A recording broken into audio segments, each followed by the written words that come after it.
नमस्कार, दिन भर की बड़ी खबरों में आपका स्वागत है। मैं हूं आस्था श्रीवास्तव। इस बुलेटिन में आज बात होगी पंजाब कांग्रेस प्रधान सिद्धू की सोनिया गांधी को लिखी चिट्ठी की, खट्टर सरकार को किसानों की चेतावनी की, जानेंगे यूपी में कैसी सरकार चाहते हैं सपा प्रमुख अखिलेश यादव, महंगाई को लेकर राहुल प्रियंका ने मोदी सरकार पर क्या कसा तंज, बात करेंगे उत्तराखंड बीजेपी में बढ़ती बगावत की, गोवा में बीजेपी की बढ़ती परेशानी की और बुलेटिन के आखिर में बात मौसम के बदलते मिजाज की। लेकिन तमाम बड़ी खबरों से पहले एक नजर सुर्खियों पर। प्रियंका के बाद अब पीएम मोदी की वाराणसी में रैली कराने की तैयारी में जुटी बीजेपी। 25 अक्टूबर को वाराणसी आएंगे पीएम मोदी, 5,000 करोड़ से ज्यादा की योजनाओं का करेंगे उद्घाटन। शशिकला को लेकर तमिलनाडु में अन्नामुद्रक में मची हलचल। पार्टी की 50वीं वर्षगांठ पर शशिकला ने फहराया एआईएडीएमके का झंडा।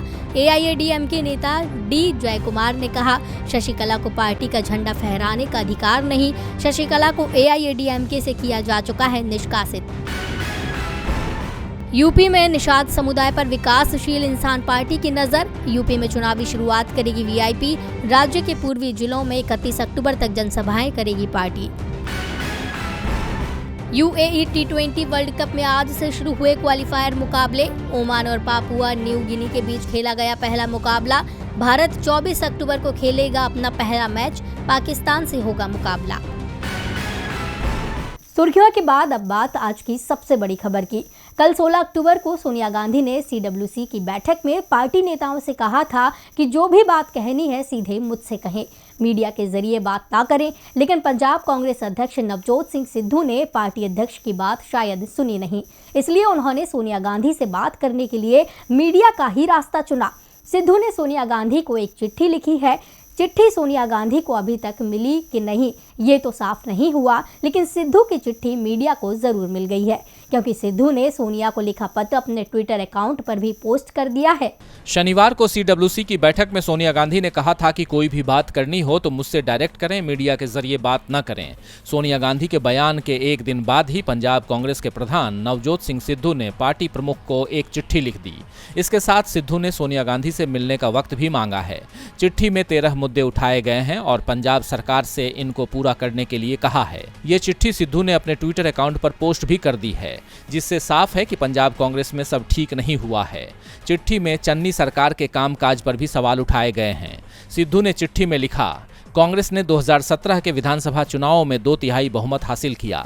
मैं पिछले विधानसभा चुनाव में प्रचार के लिए 55 विधानसभा सीटों पर गया, जिनमें से 53 पर कांग्रेस ने शानदार जीत दर्ज की।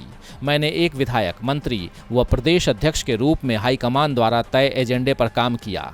कांग्रेस के पास पंजाब के पुनरुत्थान के लिए ये आखिरी मौका है। पंजाब के दिल के मुद्दे जिन्हें आपने भली भांति समझा और पिछले मुख्यमंत्री कैप्टन अमरिंदर सिंह को 18 सूत्रीय कार्यक्रम दिए, ये मुद्दे आज भी इतने ही प्रासंगिक हैं। तो सिद्धू ने जिन मुद्दों को लेकर चिट्ठी लिखी है उनमें बेअदबी मामले में न्याय, नशा, कृषि कानून और एसवाईएल के मुद्दे पर तेजी से कदम उठाने की बात कही गई है। इसके साथ ही बिजली दर में कमी करने, कोयले की जगह सौर ऊर्जा पर जोर देने की बात भी सिद्धू ने अपनी चिट्ठी में कही है। इसके आगे अपने पत्र में सिद्धू ने अनुसूचित जाति और पिछड़ी जाति कल्याण पर भी काम करने और मंत्रिमंडल में इनकी संख्या बढ़ाने की बात भी कही है। सरकार में खाली पड़े पदों को भरने, सिंगल विंडो सिस्टम को दुरुस्त करने के साथ ही महिला और युवा सशक्तिकरण पर जोर देने की बात भी उन्होंने अपने पत्र में कही है। इसके साथ ही सिद्धू ने परिवहन और खान से जुड़े मुद्दे भी उठाए हैं।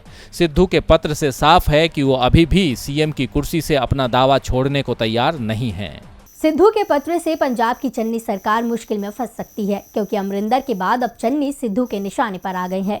अब देखना है कि कांग्रेस सिद्धू की चिट्ठी का क्या जवाब देती है, या फिर कांग्रेस सिद्धू के तेवरों को बर्दाश्त कर जाएगी। कांग्रेस भले ही सिद्धू को बर्दाश्त करे, लेकिन किसान बीजेपी सरकार को बर्दाश्त नहीं कर पा रहे हैं। किसान नेता गुरनाम सिंह चढ़ूनी ने किसान पंचायत में से लेकर हरियाणा के मनोहर लाल खट्टर को सख्त हिदायत दी है। तो क्या कहा है किसान नेता ने, देखिए ये रिपोर्ट। कृषि कानून को लेकर किसानों का गुस्सा बढ़ता जा रहा है। दिल्ली बॉर्डर पर किसानों के आंदोलन के 10.5 महीने से ज्यादा का वक्त हो गया है, लेकिन न तो सरकार किसानों को वार्ता के लिए बुला रही है और न ही किसान पीछे हटने को तैयार दिख रहे हैं। उल्टा किसानों ने अपने आंदोलन को और तेज कर दिया है। किसानों के निशाने पर केंद्र सरकार के साथ वो राज्य सरकारें भी आ गई हैं जहां मुख्यमंत्री बीजेपी का है। हरियाणा में बीजेपी सरकार के खिलाफ भी किसानों का आंदोलन तेज हो चुका है। रोहतक की किसान पंचायत में किसान नेता गुरनाम सिंह चरहूणी ने हरियाणा की खट्टर सरकार को निशाने पर लेते हुए कहा, खट्टर सरकार अब हमारे धैर्य की और परीक्षा न ले। हम बर्दाश्त कर रहे हैं, लेकिन बर्दाश्त करने की भी एक लिमिट होती है। फिर भी मैं किसान भाइयों से कहना चाहता हूं कि हमें शांतिपूर्ण आंदोलन बनाए रखना है। सरकार के पास अब भी किसानों के मुद्दों को सुलझाने का समय है। चरहूणी ने कहा कि सरकार कहती है कि किसान आंदोलन पंजाब का या सिखों का है। जो ऐसा कहते हैं उन्हें यहाँ आकर देखना चाहिए कि यह आंदोलन जितना पंजाब का है उतना ही हरियाणा का भी है। लखीमपुर खीरी मामले को लेकर चरहूणी ने कहा कि वहाँ जो कुछ हुआ वो बीजेपी का प्लान था, लेकिन किसान इस तरह की घटना से डरने वाला नहीं है। पंचायत में पहुंचे किसान नेता राकेश टिकैत ने भी सरकार को घेरा। साथ ही सिंघू बॉर्डर पर हुई घटना पर दुख जताते हुए कहा कि सिंघू बॉर्डर पर एक युवक की जान चली गई। हम इस घटना की निंदा करते हैं। कानून को इस मामले में अपना काम करना चाहिए, लेकिन इससे किसानों के आंदोलन पर कोई असर नहीं पड़ेगा। बॉर्डर पर भी कई जवानों की जान जा चुकी है। क्या मोदी सरकार इसकी जिम्मेदारी लेकर कुर्सी छोड़ने को तैयार है? तो किसान नेताओं के तेवर से साफ है कि सरकार की कोई भी कोशिश तब तक सफल नहीं होगी जब तक कि मोदी सरकार तीनों कृषि कानूनों को वापस न ले ले। किसान डटे हुए हैं। कल 18 अक्टूबर को किसान संगठनों ने रेल रोकने का ऐलान भी किया हुआ है। ऐसे में मोदी सरकार की भी मुश्किलें बढ़ी हुई हैं। तो दूसरी ओर यूपी में योगी सरकार भी मुश्किल में दिख रही है। यूपी में विपक्षी दल लगातार योगी सरकार को घेरने में जुटे हुए हैं। अब सपा चीफ अखिलेश यादव ने योगी सरकार की कमियों को सामने रखते हुए कहा कि यूपी के लोग अब योगी सरकार नहीं चाहते हैं। इस बार प्रदेश में सत्ता परिवर्तन होगा और सपा की सरकार बनेगी, ये दावा है अखिलेश यादव का। सपा प्रमुख अखिलेश यादव ने कहा है कि आज हर कोई महंगाई से परेशान है। बीजेपी सरकार की नीतियों ने महंगाई बढ़ा दी है। देश में खाद से लेकर तेल तक के दाम बढ़ गए हैं। आखिर इसके लिए कौन जिम्मेदार है? लखनऊ के साथ साथ कई जगह पेट्रोल 100 रुपए के पार हो गया है। जनता को हर चीज़ महंगी खरीदनी पड़ रही है। जनता परेशान है और ऐसे में भाजपा को लोगों के प्रश्नों का उत्तर देना चाहिए। उत्तर प्रदेश में सपा की सरकार के दौरान राहत पैकेट में घी, दूध और बच्चों के लिए फल तक का इंतजाम किया गया था, लेकिन बीजेपी सरकार ने इसे बंद कर दिया। लखीमपुर खीरी की घटना का जिक्र करते हुए सपा प्रमुख ने कहा, आज हक मांगने वालों पर गाड़ी चढ़ा दी जाती है। प्रदेश में किसानों को परेशान किया जा रहा है। गन्ना किसानों का बकाया भुगतान करने को बीजेपी सरकार तैयार नहीं है। बीजेपी पर तंज कसते हुए अखिलेश यादव ने कहा कि ये मिलावट वाले, झूठ बोलने वाले, धुआं उड़ाने वाले और टायर चढ़ाने वाले लोग हैं और जनता इनसे बहुत नाराज है। आज यूपी को योगी सरकार नहीं बल्कि योग्य सरकार की जरूरत है। अखिलेश ने कहा कि बीजेपी सरकार ने 5 साल में कुछ भी नहीं किया। इनके पास कोई काम नहीं है। ये लोग सिर्फ नाम बदलना, रंग बदलना, नेम प्लेट बदलना, स्टूल पर बिठाना, होर्डिंग लगवाना, गंगा जल छिड़कवाना, कार पलटवाना और फोटो हटवाना, गड्ढों की जगह जेब भरना जानते हैं। तो अखिलेश के तेवरों से साफ है कि वो अब बीजेपी को किसी भी मुद्दे पर राहत देने को तैयार नहीं है। योगी नहीं बल्कि योग्य सरकार चाहिए। अगर सरकार योग्य होती तो जनता को समस्याओं का सामना नहीं करना होगा। आज देश में महंगाई तेजी से बढ़ती जा रही है। सरकार के पास इसे रोकने का कोई उपाय नहीं दिख रहा है। इसे लेकर कांग्रेस सांसद राहुल गांधी और पार्टी की महासचिव प्रियंका गांधी ने मोदी सरकार को घेरा है। पेट्रोल तो पहले ही देश के अधिकांश हिस्सों में 100 रुपए लीटर के पार पहुंच चुका है। अब डीजल भी कई राज्यों में शतक बना चुका है। जनता राहत की उम्मीद कर रही है। इस बीच आज डीजल और पेट्रोल के दामों में फिर 35 पैसे के इजाफे की खबर आ गई। सीएनजी, पीएनजी और रसोई गैस के दाम भी लगातार बढ़ते जा रहे हैं। सरकार बढ़ती कीमतों का दोष अंतर्राष्ट्रीय बाजार में आई तेजी को दे रही है, लेकिन उसने डीजल पेट्रोल पर जो भारी भरकम टैक्स लगा रखा है, जिसे कम करने के लिए मोदी सरकार तैयार नहीं है। इसे लेकर कांग्रेस ने मोदी सरकार को घेरा है। कांग्रेस सांसद राहुल गांधी ने ट्वीट करते हुए कहा, सबका विनाश, महंगाई का विकास। राहुल गांधी ने इस ट्वीट के साथ एक आर्टिकल की तस्वीर भी शेयर की है, जिसमें लिखा है कि अगर सरकार टैक्स नहीं बढ़ाती तो आज पेट्रोल की कीमत 66 रुपये और डीजल की कीमत 55 रुपये होती। वहीं पेट्रोल और डीजल की बढ़ती कीमतों पर कांग्रेस महासचिव प्रियंका गांधी ने भी केंद्र सरकार पर निशाना साधा है। उन्होंने कहा, भाजपा सरकार ने एनपीके खाद पर 275 रुपये और एनपी पर 70 रुपये बढ़ा दिए। डीजल के दाम सरकार ने हर रोज बढ़ाकर 100 रुपये के पार पहुंचा दिया। भाजपा राज में महंगाई के बोझ तले दबे हैं मजदूर किसान, केवल मोदी मित्र हो रहे हैं धनवान। तो कांग्रेस का साफ कहना है कि मोदी सरकार सिर्फ अपने मित्रों पर मेहरबान है, जनता से कोई मतलब नहीं है। महंगाई का मुद्दा पूरे देश को परेशान कर रहा है। चुनावों में भी ये बड़ा मुद्दा बन सकता है, लेकिन बीजेपी की चिंता महंगाई नहीं बल्कि पार्टी में बढ़ रहे असंतोष को रोकने का दिखाई दे रहा है। खास तौर पर उत्तराखंड में जिस तरह से बीजेपी नेता अपनी सरकार को घेर रहे हैं, उससे साफ है कि विधानसभा चुनावों में राज्य में बड़ा बदलाव हो सकता है। इसे लेकर अब बीजेपी के राष्ट्रीय अध्यक्ष जेपी नड्डा भी सक्रिय हो गए हैं। वो नाराज विधायकों को मनाने में जुटे हैं। उत्तराखंड विधानसभा चुनावों में 3 महीने का ही वक्त बचा है। बीजेपी ने यहां 6 महीने में 3 बार नेतृत्व में बदलाव किया।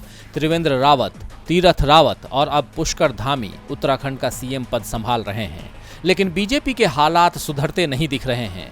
पार्टी के अंदर विधायकों का असंतोष अब खुलकर सामने आने लगा है। धामी कैबिनेट के सदस्य यशपाल आर्य कांग्रेस का हाथ थाम चुके हैं। उनके विधायक बेटे ने भी बीजेपी छोड़ कांग्रेस की सदस्यता ले ली है और 1 दर्जन बीजेपी विधायक कांग्रेस के दरवाजे पर दस्तक दे रहे हैं। बीजेपी सांसद अनिल बलूनी ने अगर अंतिम समय में एंट्री न मारी होती तो उमेश शर्मा काऊ भी कांग्रेस कैंप में पहुंच चुके थे।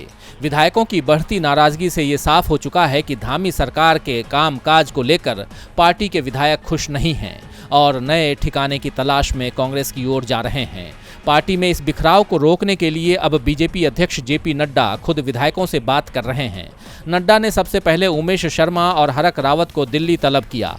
हरक रावत भी धामी कैबिनेट में शामिल हैं और पिछले कुछ दिनों से वो लगातार अपनी ही सरकार के खिलाफ बोल रहे हैं। रावत के कांग्रेस में जाने के संकेत भी मिल रहे हैं। बीजेपी की सबसे बड़ी चिंता ये है कि रावत के साथ 8 से 10 विधायक हैं और अगर रावत ने पाला बदला तो ये विधायक भी बीजेपी छोड़कर कांग्रेस में चले जाएंगे। इसीलिए रावत को मनाने की जिम्मेदारी खुद नड्डा को संभालनी पड़ी। नड्डा ने हरक रावत और उमेश शर्मा के साथ दिल्ली में बैठक की। बैठक में बीजेपी सांसद अनिल बलूनी भी मौजूद रहे। नड्डा से मुलाकात के बाद तय माना जा रहा है कि पार्टी में हरक रावत और उमेश शर्मा काऊ का कद बढ़ाया जाएगा। पार्टी छोड़ने के संकेत दे रहे रावत को विधानसभा चुनावों के लिए प्रचार समिति का अध्यक्ष या उत्तराखंड बीजेपी का अध्यक्ष पद दिया जा सकता है और उनके ही कंधों पर पार्टी को विधानसभा चुनाव जिताने की जिम्मेदारी डाली जा सकती है। जबकि उमेश शर्मा काऊ को यशपाल आर्य की जगह खाली हुई कैबिनेट मंत्री की कुर्सी सौंपी जा सकती है। रावत और काऊ के सामने जिस तरह से बीजेपी ने सरेंडर किया है, उससे साफ है कि बीजेपी को अब उत्तराखंड में हार का डर सताने लगा है। बीजेपी की मुश्किलें यूपी और उत्तराखंड में ही नहीं है बल्कि गोवा में भी बढ़ती दिख रही है। 10 साल से गोवा में बीजेपी की सरकार है, लेकिन इस बार विपक्ष ने बीजेपी की जबरदस्त घेराबंदी का प्लान तैयार किया है। कभी बीजेपी की सहयोगी रही गोवा फॉरवर्ड पार्टी इस बार टीएमसी के साथ गठबंधन कर सकती है।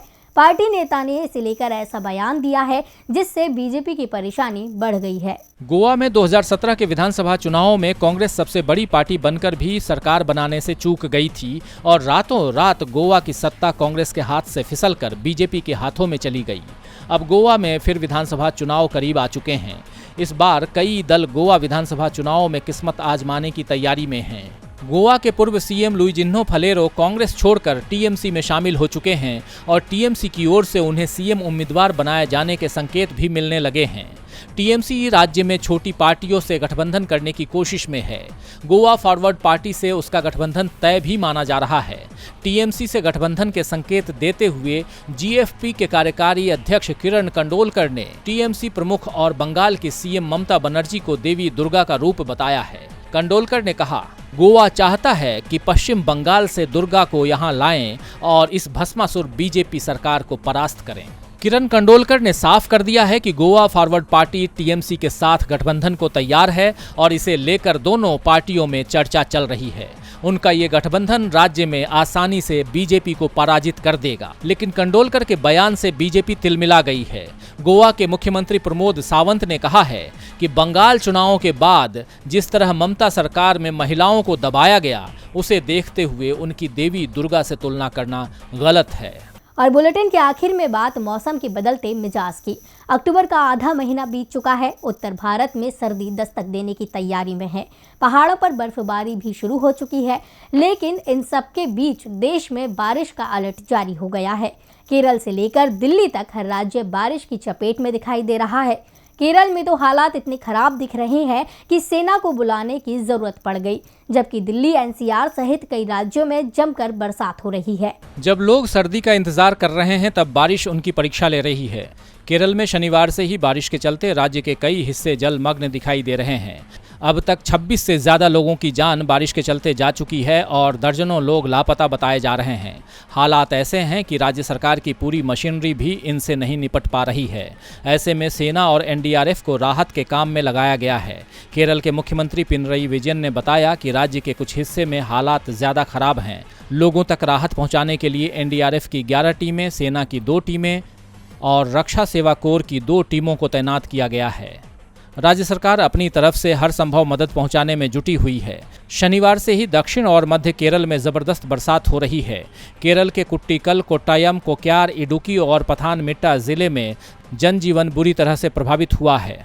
केरल से लगे दक्षिण आंतरिक कर्नाटक, तेलंगाना, तमिलनाडु और पुदुचेरी में भी आज कई स्थानों पर जबरदस्त वर्षा हुई है। बारिश के कारण जहां केरल में हालात बिगड़ गए हैं तो वहीं दिल्ली और यूपी में भी मौसम का मिजाज तेजी से बदल रहा है। मौसम विभाग के अनुसार दिल्ली समेत कई राज्यों में अगले 2 दिन तक बारिश के आसार हैं। बारिश के बाद मौसम में एकाएक बड़ा बदलाव देखने को मिलेगा। रविवार और सोमवार को होने वाली बारिश को देखते हुए येलो अलर्ट जारी कर दिया गया है। मौसम विभाग ने दिल्ली, एनसीआर, उत्तर प्रदेश, उत्तराखंड, हरियाणा, पंजाब और राजस्थान में बारिश का अलर्ट जारी किया है। इसके अलावा आंध्र प्रदेश, ओडिशा, छत्तीसगढ़, जम्मू कश्मीर और लद्दाख में भी येलो अलर्ट जारी किया गया है। मौसम विभाग ने 19 अक्टूबर तक बारिश होने का अनुमान जताया है। तो आज इस बुलेटिन में बस इतना ही। देखते रहिए डीवी लाइव। नमस्कार।